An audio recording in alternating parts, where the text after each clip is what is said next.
Водостопанство Брегалница од Кочани, согласно програмата за работа за оваа година, го донесе годишниот план за наводнување на земјоделско земјиште кај индивидуалните водокорисници од општините Кочани, Штип и Свети Николе. Така, според планот, ќе се наводнуваат 4887 хектари под пролетни култури, од кои 4034 хектари под ориз и 853 хектари под други култури. Во Кочанско ориз ќе се сее во катастарските општини Бање, Соколарци, Спанчево, Чифлик, Чешиново, Облешево, Кучичино, Борилчево, Тркање, Грдовци, Прибачево, како и во Оризарско и Кочанско.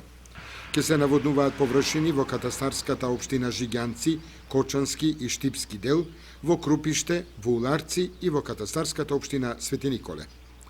Во информацијата на водостопанското предпријатие Брегалница, кое стопанисува со хидросистемот Брегалница и акумулацијата Калиманци, се истакнува дека најголеми површини под ориз пролетва ќе бидат насејани во атарот на Кочанско 550 хектари, во Оризарско 423, во Чешиново 401, како и во Спанчевско 332 хектари, Трканско 280, Соколарско 280 и Чифличко 223 хектари под ориз.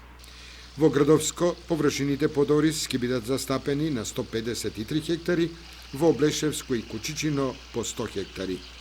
Поради заштитата од загадување на лежиштето за вода Грдовски Орман, со одлука на Советот на општина Кочани е определена поширока заштитна зона на лежиштето за вода.